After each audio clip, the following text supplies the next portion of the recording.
Right.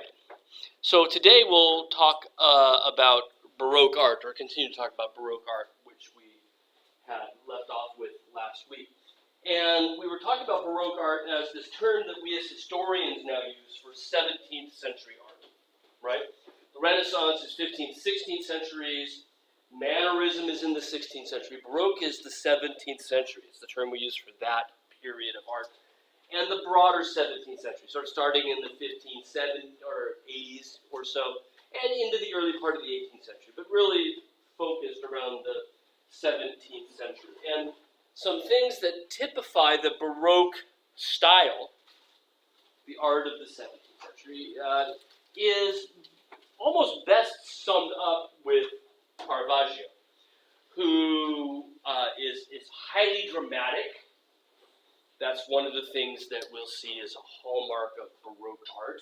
We talked about the lighting schemes that he uses. He's bringing the subject matter right up close, sort of up in your face, so that you have to sort of react to it in a way, right? You don't have the distance between you and what you're looking at that allows you to sort of take it more, what do I want to say, passively, right? So highly dramatic is one element that we'll see again and again in the Baroque period. Extremely pious, deeply religious, and that's a particular thing that we'll see, especially in the Catholic countries, more so than in the Protestant countries, is a deep religiosity. What else?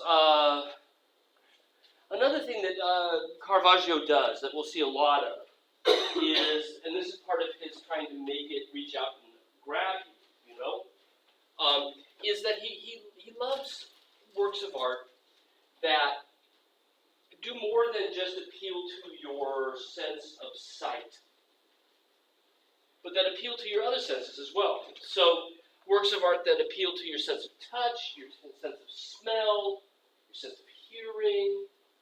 And we see often in Baroque art, and as part of this drama, this reaching out to grab you, is an appeal to all of your senses.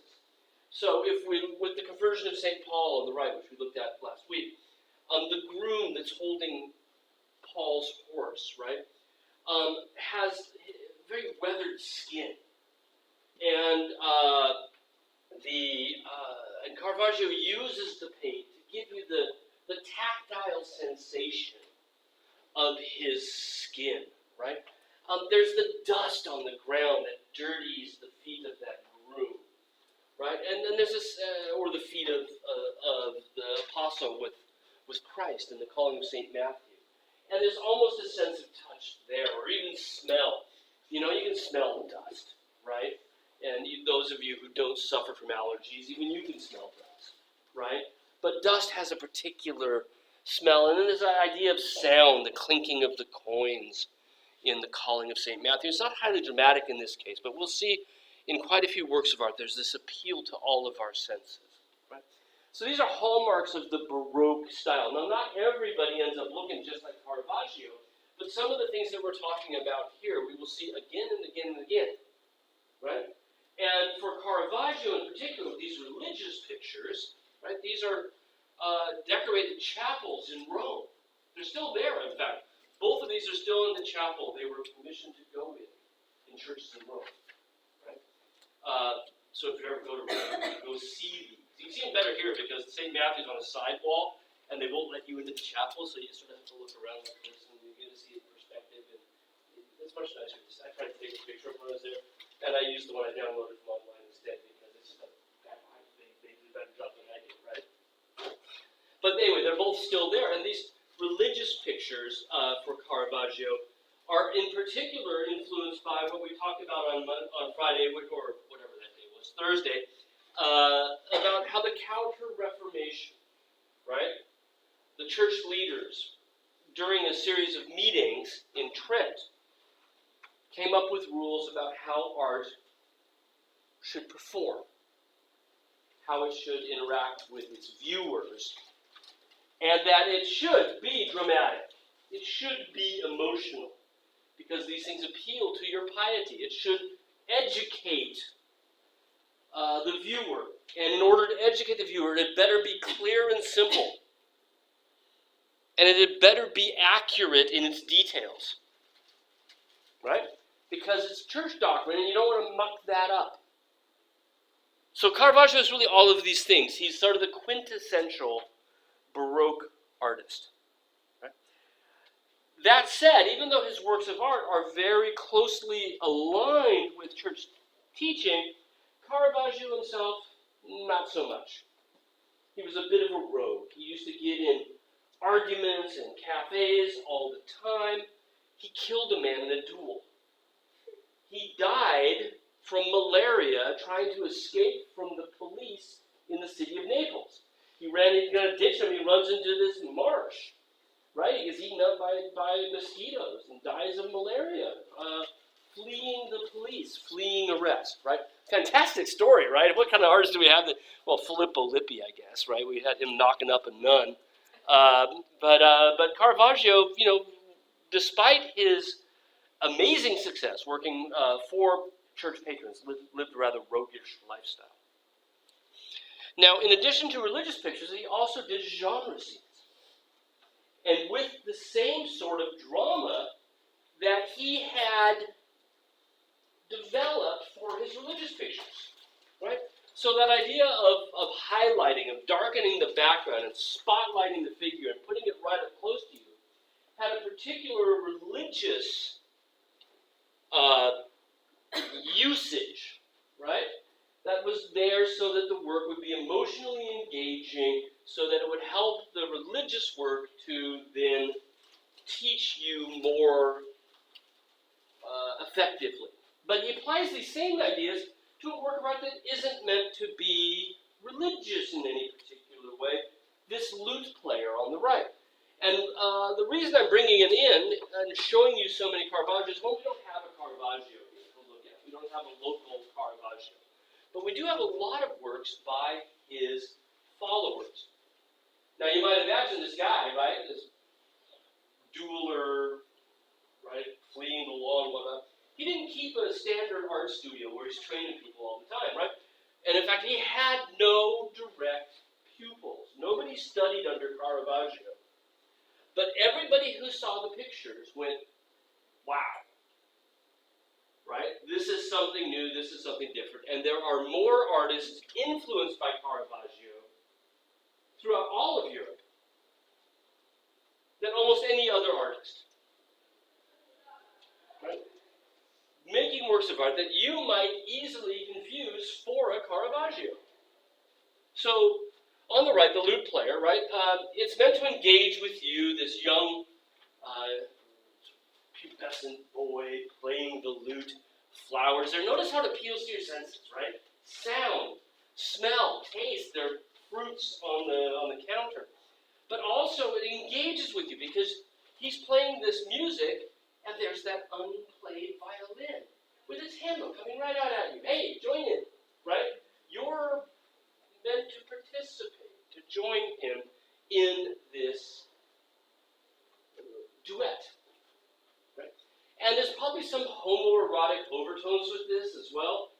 We know those existed for Caravaggio as well, right? That making beautiful music together, right? That's an analogy people still say today, right? Hey, baby, right? Let's make beautiful music together. Well, it's the same thing here, right? The idea of playing a song with this lute player is the idea of this sort of analogy within this genre scene for romance, for love. Okay. But again, very Baroque, right? And also very Caravaggio. On the left, a local work of art by one of Caravaggio's followers. And when we say followers, again, it's not a direct follower, right? Orazio Gentileschi simply was aware of Caravaggio's pictures and makes works of art that are similar to them. He didn't study under Caravaggio. He was not a pupil of Caravaggio. But his works resemble them enough that you might be realistically confused into thinking this is a Caravaggio as well. What does it share? What what is similar about this to Caravaggio? Dark and light. The light and the dark. So the darkened background with that heavy spotlighting, and you'll notice it's just almost the same thing but coming in from a different angle. Shadows. Right? So the darkness and the light is definitely part of it. Shadows tie into that as well. So what else? What else does it share with Caravaggio? Well, has the violin coming out? Okay, exact same subject matter, right? So here we have a lute player now, her back to us, and it's a her versus a him, right? But her back to us, still playing the lute, and yeah, we are asked to participate, right? So the violin's handles coming out of this. There, in fact, are other musical instruments, I think, on the table. Looks like there's a flute back there in the back left corner as well. Was she sitting at a piano?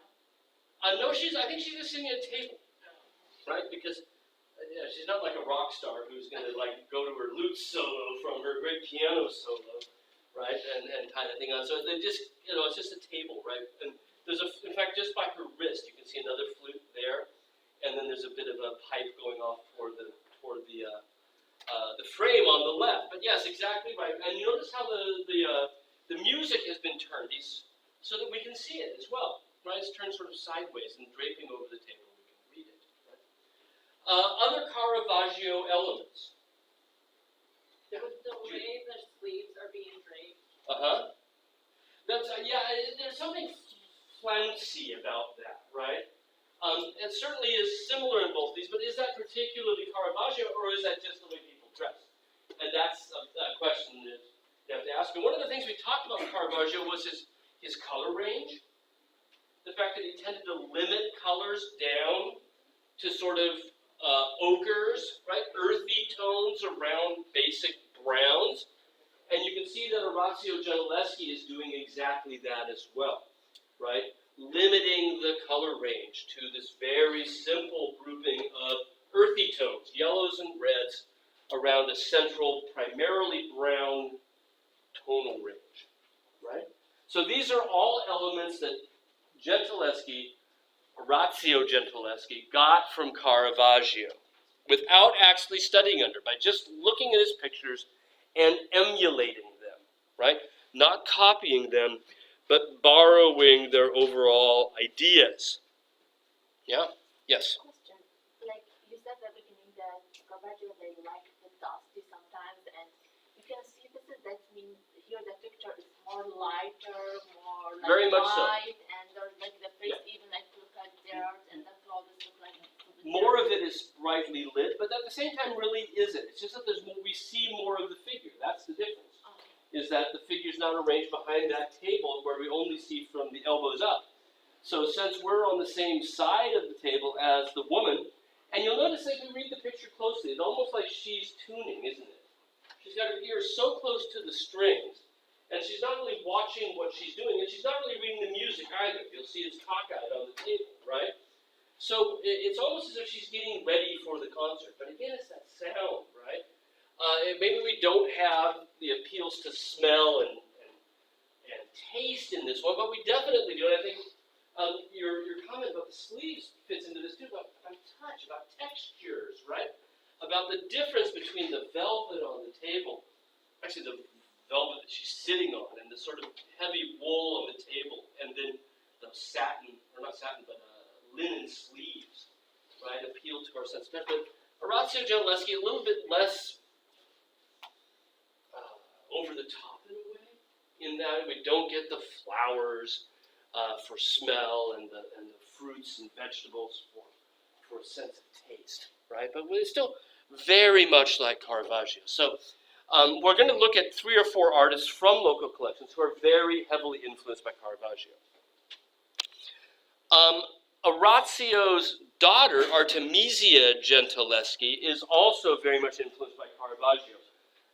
This is again Peyton's got the look on her face as you look at what we're looking at. This is a story of Judith, who was with the children of Israel as they were in captivity in Babylon, right? And as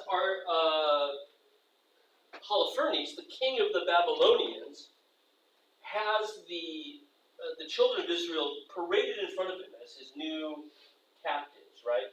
I'm the victor, here are the spoils. He sees Judith and he goes, oh, right? He falls in love with her right away. And of course, she doesn't want anything to do with it because he's keeping her people captive, right? He's the enemy. But she realizes that she can maybe play his attraction for her against him. So she agrees to marry him. And on their wedding night, she gets him rip-roaring drunk after, at the reception. And as they go to their tent to consummate the wedding, she cuts off his head, thus freeing the children of Israel. Right? So in each of there's Caravaggio on the right. There's Judith in those same sleeves that you'd mentioned before, with her maidservant, can't wait to take the head, right, on the picture on the right.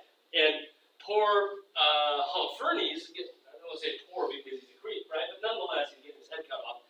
And you'll notice that we are right in the middle of the dramatic action. Right? This is that high-pitched sense of drama that is a hallmark of the Baroque. Now, Artemisia, the daughter of Orazio Gentileschi, is also just as influenced by Caravaggio as her dad had been.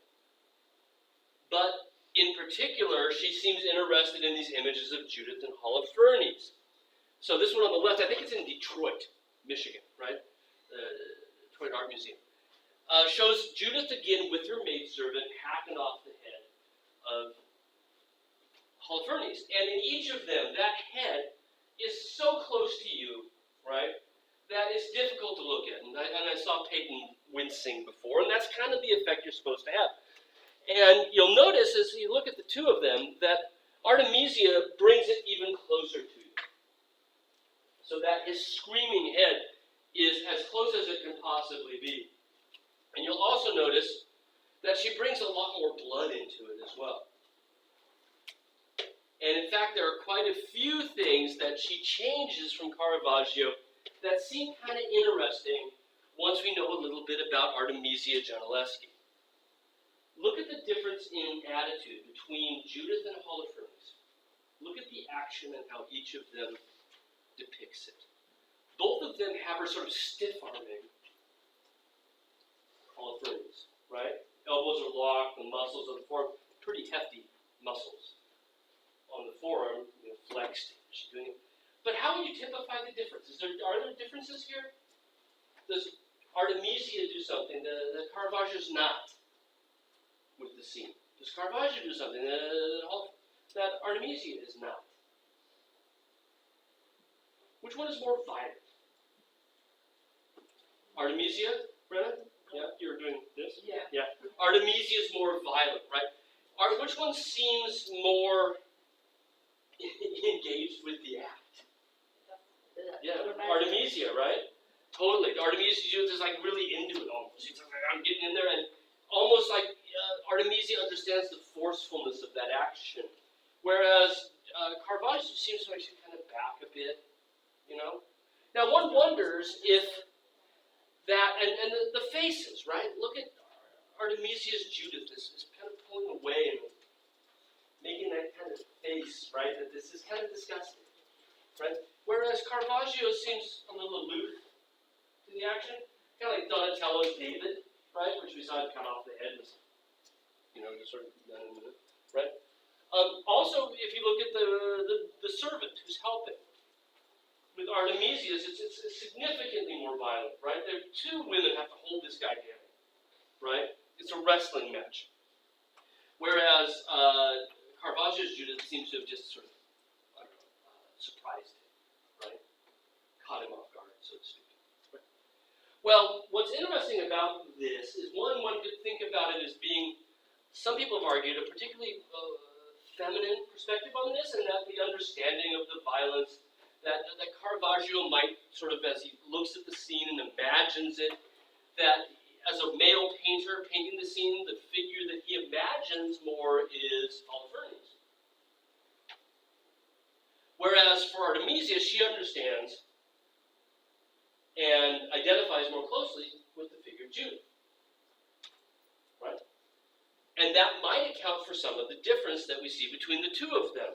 The increased level of violence that we get with Artemisia. Now, I've not talked a lot about biography. We did twice now, right? We talked about Philippi before. We talked about Caravaggio. Smarty lifestyle. Artemisia Gentileschi was raped by one of her father's artist friends and took him to trial, and the guy got off. Right? Not scot-free, but with a very, very minor sentence. Right? One of the things that Artemisia specializes in, it seems, during her career are images of revenge. Women taking revenge on men.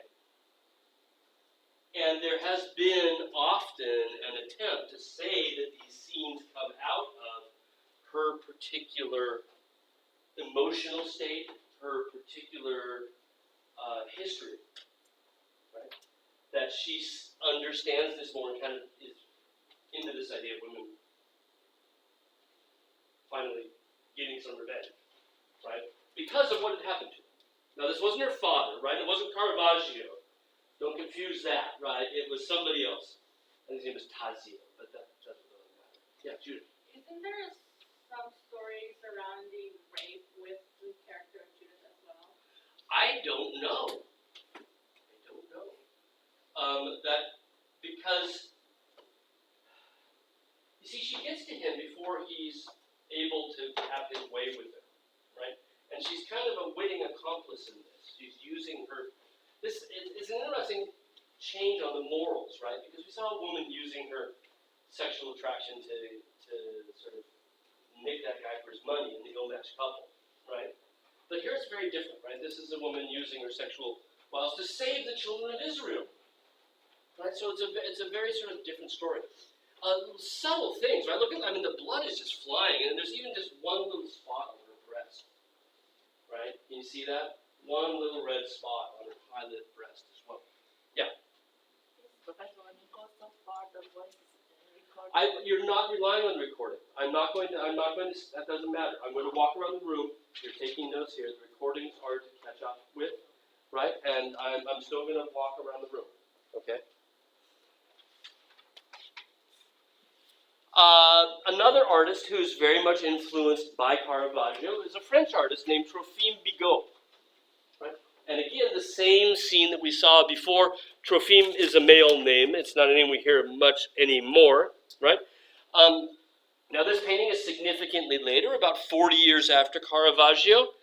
Trophime Bigot had, in fact, traveled to Rome, where he could see Caravaggio pictures in numerous collections in churches around the city of Rome.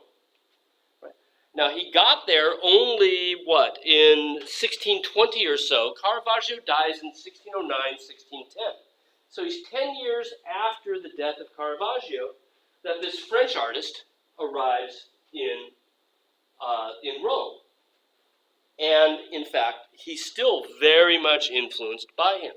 So again, we have darkened interior, limited color range, spotlit action.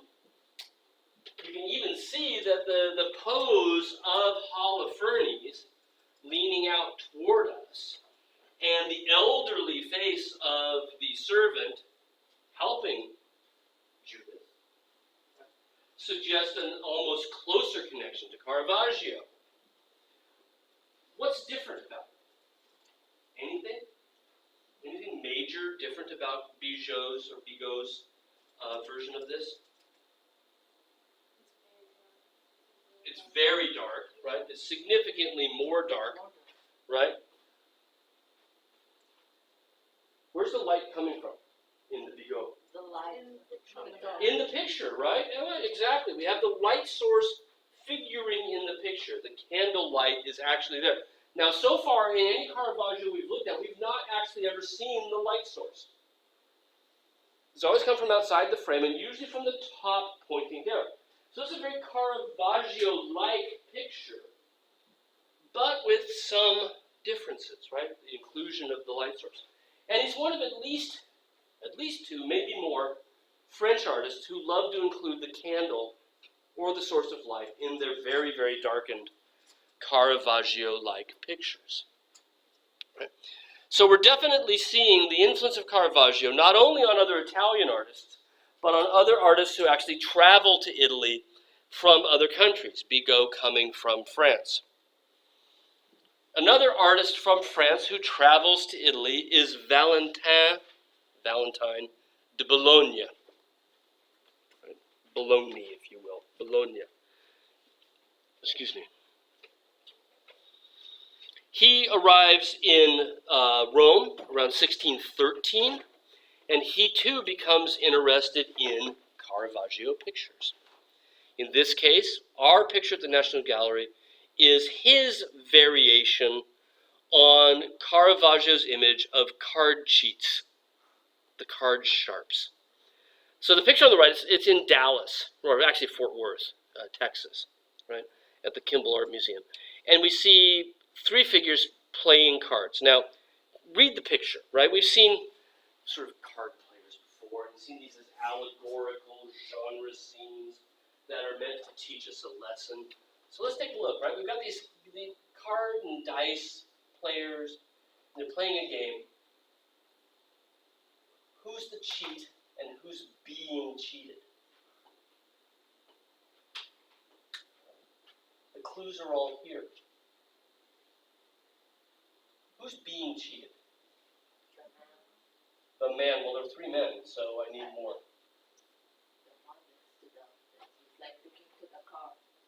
Okay, the one who's looking at his cards, the young, fresh-faced boy in black. We all agree that's the person being cheated? How's the cheating going to work? By finger. By the guy, so the guy behind him, right, is looking at his cards as well, gesturing to the person on our side of the table exactly what's in his hand. This is meant to be a fun picture, right? We're seeing this young guy get duped by them, and you can see that they might have some nice clothes here and there, but even the ripped gloves give you a sense of their moral character, right? The outward form of them showing some of their inward nature. So we got this innocent, fresh-faced boy stupidly playing cards with a couple of ruffians. And the guy behind with the feather in his cap and the yellow-black sleeves is reading his cards and giving a sort of a silent sign to the fellow over here, right on the far right, who has got a bunch of cards tucked in his belt, right? So he's going to be, instead, I'm going to play this card next, because he knows that he can beat him at everything he takes, right? Now, Valentin de Bologna on the left. We have soldiers playing cards and dice, very similar. The figure on the right with the pink feather has a knife on his belt, perhaps an off-duty soldier. Valentin de Bologna makes it a little bit more obvious. We have a man in armor with a great sword there playing cards. Others are playing dice. It's this busy table perhaps at a tavern. Again, not unlike the ill-matched couple, where someone stumbled into this environment they don't belong in and they're in trouble. And the fellow on the left in the sort of mauve, pink blouse, looking down at the cards that have been played, looking close and trying his best to play it close to the vest, right? That's where the term comes from, play it close to the vest, right? Keep your cards up. Remember when I was a kid playing cards, we had this cabin near Tillamook, and Dad taught me, you always got to keep your cards up, Mark. Keep your cards, everybody's going to know what you got. So he's doing his darndest, keep his cards up. And there's the same figure in the back, right? And the same sort of figure gesture. He's got a 2. Right? Or something, we assume. That we now know. Now, the fellow with the sword doesn't have the cards anymore, but it still is the idea that this poor kid is about to lose his shirt. Right? Again, there's this idea of participation with both of these. It's almost like there's a place at the table for us. And there's this, an odd sense of action and drama as well.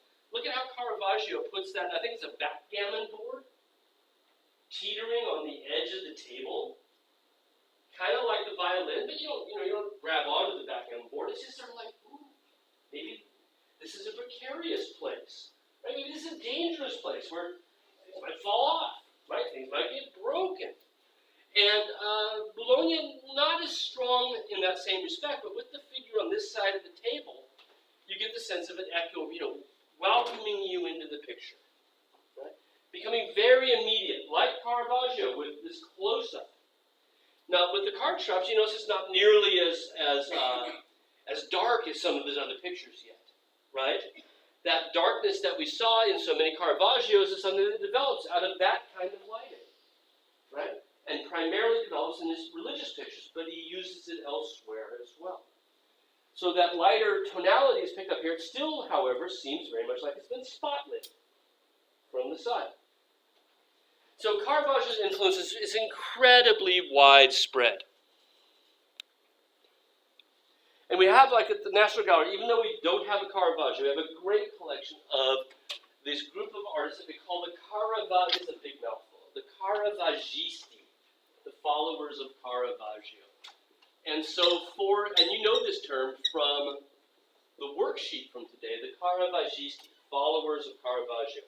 So one of the online sources that you used was Caravaggio and the Caravaggisti, right? The followers of Caravaggio, none of whom ever studied under him, right? Many of whom came to Italy and then saw Caravaggio's works and were immediately influenced by them. So on the left, Simon Vouet, another French artist, having traveled to Rome. I got to look up the dates on this for you, right? Vouet, 1614 to 1628. Vouet is in Rome, so he sees these works then. And again, this is all after Caravaggio died. And here we see an angel speaking to St. Jerome and helping to inspire his work. And this seems loosely derived from, we see on the right, St. Matthew writing his gospel and looking to an angel for inspiration who's counting out the points that he should be covering as he tells the life of Christ. This is right next door to the calling of St. Matthew that we saw. Right? They're both in the same chapel. Now, Vouet, again like Caravaggio, puts it as close as he can to us, the viewer. Right? Seated at a table and is engaging. Caravaggio lighting, Caravaggio color scheme. The angel gesticulating theatrically. Right? He's holding the trumpet. We don't just see him blowing a trumpet. We see him actually explaining to St. Jerome, who looks directly at him, and with his hands suggests a conversation that's going on. Does anyone know who St. Jerome was, what his impact, influence, why people were interested in him, what he was responsible for having done, why he needs an angel's help? Yeah. He translated the Bible. That's exactly right. St. Jerome is the figure in the 4th century, late 3rd, early 4th century, who is responsible for what we call the Vulgate version of the Bible, the official Latin translation. Right? And what he did he was a cardinal in the church, and he went off to study, and in order to come up with the proper Latin translation of the Bible, what he wound up doing was taking all of the other translations that were out there and checking them for their accuracy. So he could read 4 or 5 languages, right? He could read Greek and Aramaic and Hebrew, as well as Latin. And he's checking the other Latin translations to make sure that they are accurate. He's going to assemble from the new research this official version of the Bible that is still to this day the official Catholic Latin Bible, right? The St. Jerome's version. So we see him in the act. This is what he needs the angel's help for, is that he is, and you can see on the table, actively taking notes and writing on a scroll. He's got a book open as well, right? As he's working his way through his proper, accurate translation of the Bible. Now again, very Caravaggio-like, right? We're back to the hidden light source. Outside of the frame. Used, like Caravaggio, as a way of inspiration, falling on the saint. Right? The light of God. With Vouet, he adds other things that are fairly common to find in images of St. Jerome. Things on the table, for example. You can see his glasses. You might imagine somebody who spends his entire life reading is going to have a pair of glasses. They're the kind that just pinch on your nose, right? Those old school kind. So there are, with the reflection, they look kind of like sunglasses, don't they? Hipster sunglasses, like in Brooklyn or something. But they're not, right? That's just the reflection of the black light, the black wall behind him. He's got his pen that he's using to write, got a bottle of ink and a quill pen behind it. You can see it's a fairly well-used quill pen. The feathers are all gone, right? So he's working his way through. These are signs that he is continuing to work. There's another book there with part of his robe tossed on top of it. And what is that round thing? Watermelon. A paperweight. Well, I guess that's how it's functioning. Can you tell? It's not exactly round. Who said that? That's right. It's a skull. So there's the cheekbone here. The skull's looking directly at him, right? So he's got a skull on the table. Now, why would he have a skull on the table? Because he's creepy? What did you say, Sid? Come on. As a paperweight. A paperweight. He's using it as a paperweight, yes. He's keeping his book closed. What do you think about when you see a skull? Creepy? You say, I heard stuff here. Death, right? It is what we will become once we die, once this world passes, right? We become. So for St. Jerome, it's a reminder of time passing, of the inevitability of death for everyone, which for a religious picture is an incredibly strong motif. So it's also, it's a paperweight, it's a metaphorical paperweight, isn't it? You think about like your life. I'm not going to go flit around and do whatever I want, but no, I got a paper. You know what I'm saying? Right? A reminder that there's a price to pay for that activity, right? So we have not only that skull, but we have other things. Look in the lower right corner. What's that? The black thing underneath his hand. Can you tell? Up front. The watch? That watch, the old watch. It's not a watch. What is that? This is before that they used in for time. It's exactly. It's a what did you say? Hourglass. Hourglass. Exactly right. It is a timepiece, but they did have wind-up watches, at least in the 17th century, that we can find in other pictures. But yes, it is a timepiece of sorts. It's an hourglass, and you'll notice that all of the sand in the hourglass is at the bottom. Right? So it's another reminder of time passing. Right? This is again to remind St. Jerome to stay on task. That time will pass, that death will come. Here, I got a close-up. Even better. Right? So there's our hourglass there. I guess the sand hasn't all gone down quite yet as he's working, right? And then we have another reminder of time passing in the upper right corner, where we have an unlit candlestick, half burned down, right? Half burned to the stone. All of these things together add up to this idea that St. Jerome needs to stay on task. St. Jerome needs to be reminded of death. And he does this in the same way that John the Baptist wears the hair shirt, which we talked about before. He is to remind him that, this life is only a prelude to the great beyond. And one must remember to not be too comfortable here and pay good attention to where we're headed. So this is a very moralizing picture of St. Jerome. Notice how Vouet, like Caravaggio, again tries to engage other senses than simply sight. Even though it's been simplified down, there are textures, there are sounds within the picture that we see again and again. Another painter influenced by Caravaggio is a Spanish artist named Ribera, Giuseppe di Ribera, who also moved to Italy. He's of the artists we've looked at, the only one that was there when Caravaggio was alive. He moves to Italy in 1608. Wound up in the city of Naples. I think this is on the worksheet as well. Which was controlled at that time by Spanish troops. This is why he ends up there. That's where Caravaggio spent the last year of his life as well. But there's no record that they ever met each other.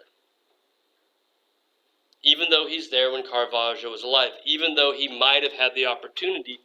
Apparently Caravaggio on the lam, running from the cops, has no time to meet with Giuseppe di Rivera, or might be hard to schedule a appointment with, right? Now, in this image we have Saint Bartholomew. One of the things that happened during the Counter-Reformation, right? We're talking about the Baroque period as being a period very much influenced by church theology in Catholic countries, right? So we even talked about the fact that this dramatic, emotional, high climax kind of art is coming out of what the Counter-Reformation, what the church said it wanted from art. One of the other things that came out of the Council of Trent was the importance of saints for the everyday life of the Catholic believer. Saints as intermediaries for us. In particular, for our prayers. Right? Someone who is on better terms with God than we are, and can help argue our case like a good lawyer in heaven.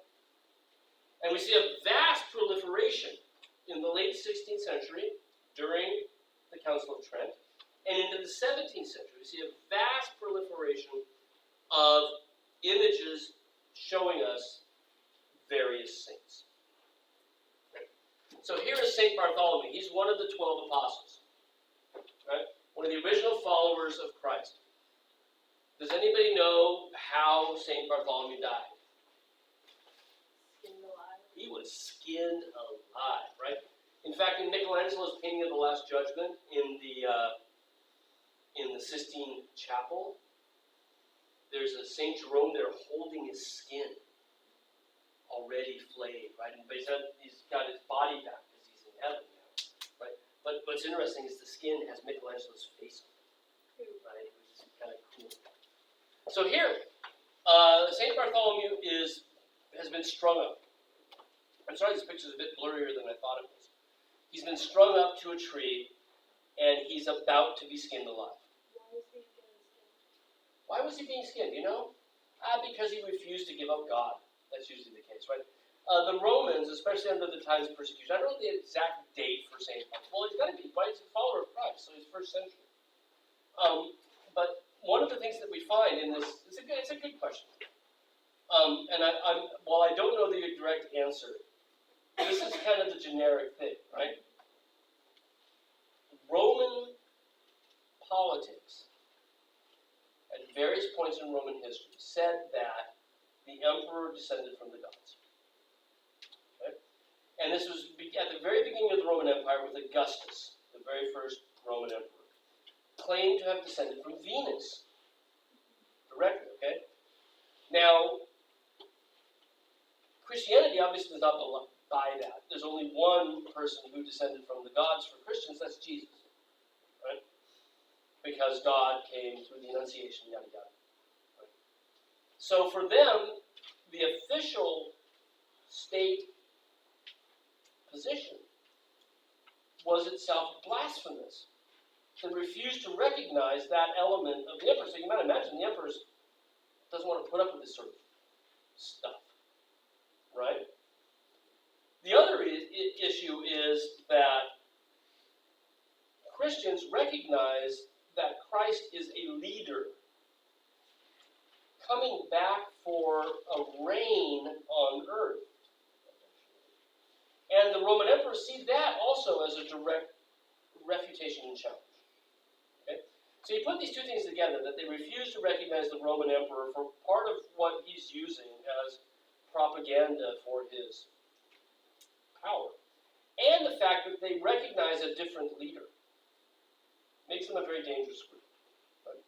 And at various points, not always, but at various points in Roman history, we have Christians being persecuted, where they are forced to give up their religion and adopt the Roman state religion. And when when they refuse to do so, and they always do, because if they didn't refuse to do so, they wouldn't be saints, right? That faithfulness unto death, right, is part of what gets you the salvation. So the Romans, you got to imagine they got kind of dull killing Christians. They started coming up with really inventive ways of going about it, torturing them so that they would turn their back on God. So the flaying of St. Bartholomew wasn't intended specifically to kill him, but to inflict enough pain on him that he would do what they wanted, which was to acknowledge the Roman emperor, give up his gods, right? Give up Christianity. And of course it doesn't work, so they have to kill him. And when we see these stories of Christian martyrs, God usually intervenes on their behalf, one way or another. For example, when Bartholomew is flayed alive, he feels no pain, which I can't imagine, right? It's bad enough to cut yourself, Anyway, feels no pain, so he intervenes on their behalf. Sometimes we find that God intervenes on their behalf in a way that tortures the torturer. Remember Cosmas and Damian, our friends from the Fra Angelico picture, right? So there's a great, the predella, remember that scene we had of them healing Palladius, about this big, is the first scene in 7 on the predella of that altarpiece. And the rest of them tell the story of Cosmas and Damian. And they were roughly 4th century, and the emperor at the time, I can't remember his name now, tried to kill them in numerous and rather interesting ways. He tried to have them shot full of arrows, and the arrows bounced off and punctured all of the archers. They were all killed, right? Has them thrown into the ocean, and they just flop back out again. So he finally cuts off their heads. That usually works, usually. But every now and then you get the same reached out pig's head out of the water, right? These sorts of things happen, or are part of the legend. Okay? So he's being flayed alive because he refuses to disavow the knowledge, his faith, right? And you'll notice that with that idea, first, the figure, like with his face in shadow, right? So our Caravaggio light comes from the upper left, and we see the torturer there, and he's got the knife, right? And can you see what he's doing with that knife? He's going, like he's got a leather strop over his shoulder. So the way you sharpen a knife is stone, right? And then when you want to put a really good edge on it, really like razor sharp edge, you take it with some leather, and you run it back and forth across leather. It polishes it, and it brings those little filaments of the knife edge just right into the line. It just, makes it really sharp. If you ever watch an old movie and you see a guy that's going to get a straight edge shave, one of the last things the barber does is to do it on leather. Right? So that's what he's doing. He's sharpening that knife, right? Getting ready to cut off Bartholomew's skin. And Ribera is fantastic in the way he orchestrates his Caravaggio elements. So is Vouet, but this one is particularly poignant because the light that Bartholomew is looking toward is the light of God, right? And it shines full on his face. The torturer's face is in shadow, right? He's turned his back on God. So the darkness versus the light in this case are symbols of their inward character, right?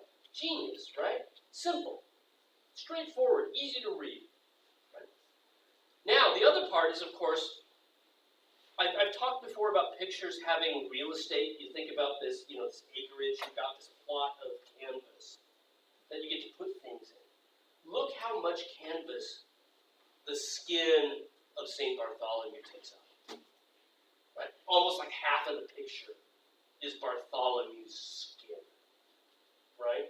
So you are confronted directly, not only with the skin that's going to be cut off this guy, but the mode by which it's going to be done.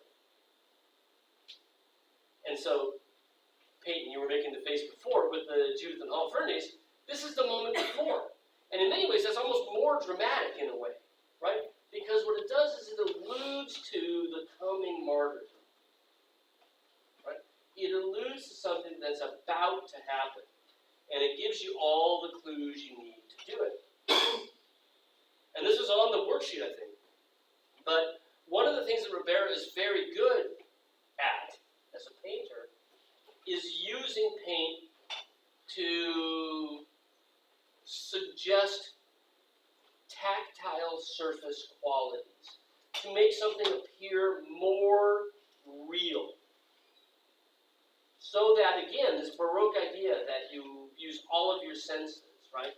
That you can touch with your eyes, right? As well as just see. And I think I've got a couple of details that really point this out. Look, for example, at the two hands next to each other. Well, here, this is a really great detail, right? At least three hands, right? So there's Bartholomew's hand at the bottom, and look at how the paint is just, I think it's fantastic, right? That's what I like about getting to see these things close up is the paint sculpts the hand. And you can see the strokes of the paint come over the heel of his thumb and then down the side, to the point where the paint starts to look like the skin. You know? The hand of the executioner next to him. Also, you can see that it's a ruddier complexion. He's, St. Bartholomew is inside, he's purer, his skin is whiter.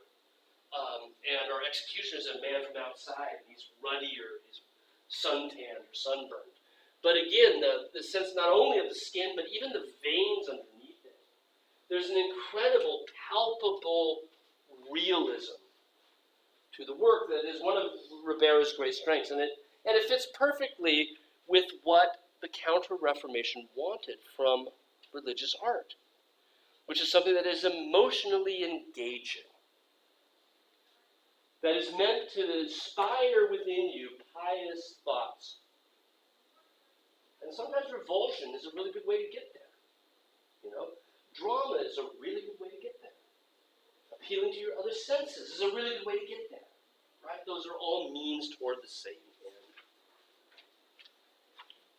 So Caravaggio is one of our heavy hitters, right? When it comes to Baroque art in Italy. Perhaps the heaviest when it comes to painting. But he has a rival in sculpture. And that's Bernini, Gian Lorenzo Bernini.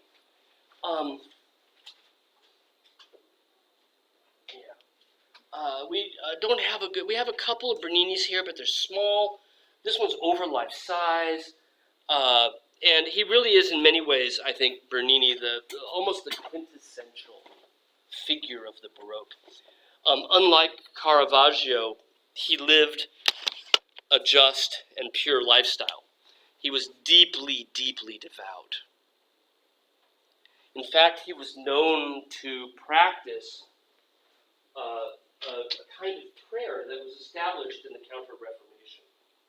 A kind of prayer called the spiritual exercises. Has anybody ever heard of these before? People don't do them much anymore. What are they? The spiritual exercises? This was a series of mental exercises, homework, if you will, that were devised by Ignatius Loyola. Loyola. Right? Saint Ignatius Loyola. Of Loyola University, right? He was a figure in the middle to the end of the 16th century, a theologian.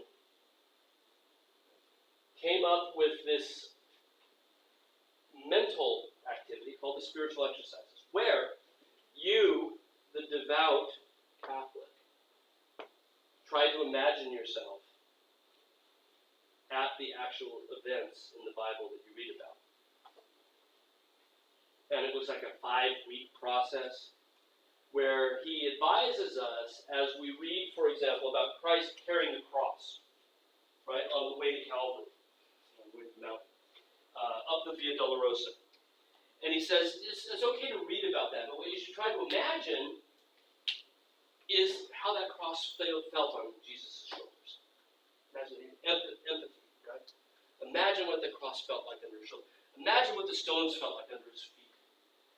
Imagine the sound of the crowd. Imagine the taste of the blood dripping down your head from the crown of thorns.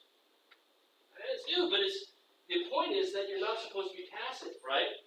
Ew is an unpassive reaction, right? I'm not being funny, but it's true. It is kind of strangely odd, isn't it, that you would think about it going, But smell the dust, right? Taste the dust, right? Taste the sweat.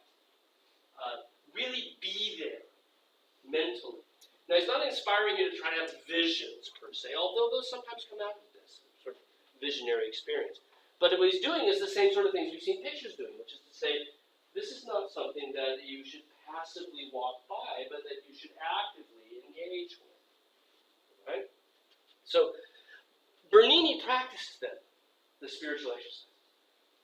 Like he was that devout, that deeply religious, that he went through this rigor of the spiritual exercises. Okay, now we'll come back. This is David, right? King David from the Old Testament, and this is a sculpture that he did. He's about 22 years old when he does this, and it's over life-sized. I took this picture, and well, here you can see. There's a sense, right? There's a guy standing behind it here, right? So he's about half again life-size. This David, and it was commissioned, we'll see, for one of the cardinals in Rome for his private palace, and it's still there today at this private palace, right? There's a Caravaggio painting on the wall behind it as well. But here's David, right, as part of this. I don't know why I've got two pictures here. Hang on a second. Get ahead here. I thought I had Michelangelo coming up, but I guess I don't. Where is he? This is going to animate. Sorry about this. No, there we go. Okay, there we go. Good. I had one out of place. Okay. So, this, I think, in many ways shows us what's Baroque about the Baroque. By looking at Michelangelo's David, it's like this paragon of the Italian Renaissance. And Bernini's David is as the Baroque. What's different here? He's in action. Who said that? Very good. Emma, he's in action, right? He's in not only is he in action, but he's like seriously in it, right? He's deep in it. He's committed. Look at his face. He's biting his lip, right? This is a struggle. Look at this. I love this detail. The toes, lower left corner, are actually gripping the edge of the block that Bernini has put him on. So he's grabbing on, and he's into this action, and all of his muscles. Michelangelo's David, he's at rest, right? Contrapposto pose. He could be this way, but he's not.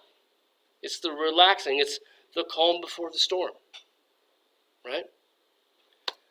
What else? He's in action, right? Deeply engaged in action. What else has Bernini changed with this? Certainly, he knew that Michelangelo. There's no doubt about that. Yeah, Brenna. He has a little bit of clothes on. That's a very good point, right? We still see a little hair, right? But yeah, he's wrapped up. He's a little bit more proper, right? Now, certainly one of the things that came out of the Counter-Reformation is they liked their art to be a little bit more proper, a little bit less. Michelangelo was always kind of reveling in the human body. But Bernini just makes it a little bit more decorous, right? But that's a part of a bigger thing, really. Because in addition to having the clothes, we've got a lot of other stuff.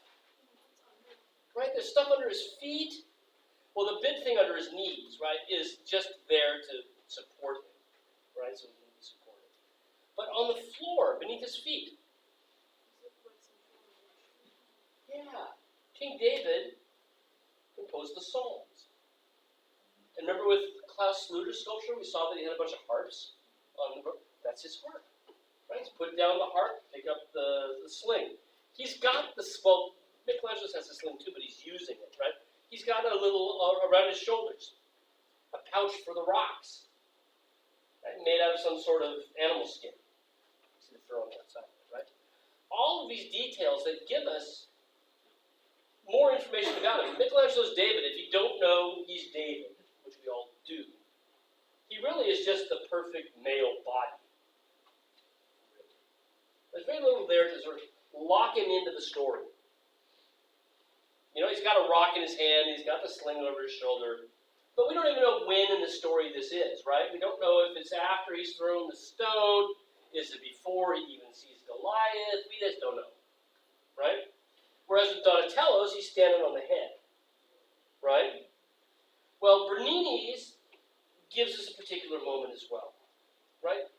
And as Emma said in the back, this is the moment he's winding up, right, to let loose with that stone. So he's giving us very particular details. And he gives us a very particular pose. This is not a contrapposto pose, right? He's wound up. He's turning on axis, right? Twisting. As you can imagine, he's going to let that rock fly free from this coiled spring of energy that he is. Right? So it's very dramatic, and again, like the St. Bartholomew picture we just saw, it's the moment before the climax, right? That high drama moment. Now you'll notice another thing about this with the coiling pose is that with Michelangelo's David, you never see it from any other direction but that. Whenever you see a picture of Michelangelo's David, 99 out of 100 pictures will show you the view that we see here. Right? You see it from this side. You don't see him from the back. He actually kind of has an ugly butt. Right? And you rarely see him from the side. Now, Bernini's David, with the twisting pose, almost suggests that you got to walk around it to understand it. That there are viewpoints other than this one from the front.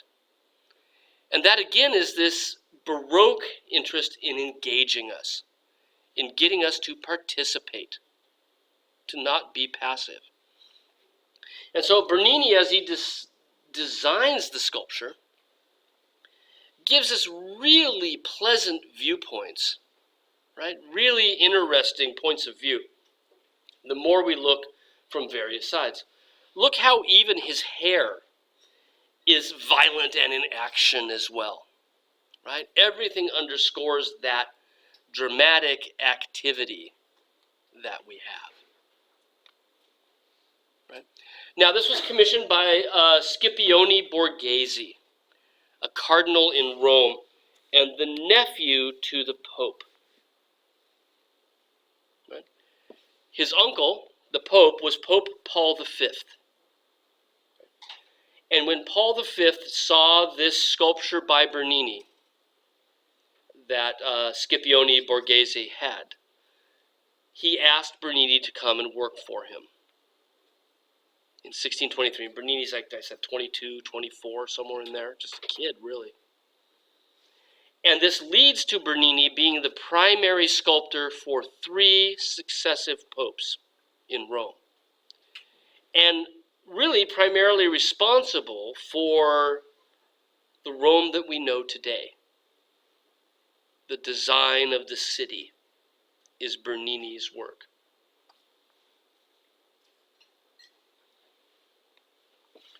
One of the sculptures we have by Bernini here is a Monsignor in the church, Francesco Barberini. This was commissioned by Matteo Barberini, who becomes the next pope the year after Bernini joins the papacy, right? Joins the group.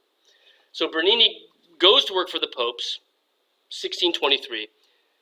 Later that same year, Matteo Barberini becomes Pope Urban VIII and commissions from Bernini a portrait of his uncle. Not nearly as dramatic as the David. After all, it is a portrait. But very, very detailed. Look at that great face, right? Terrific sense of personal likeness.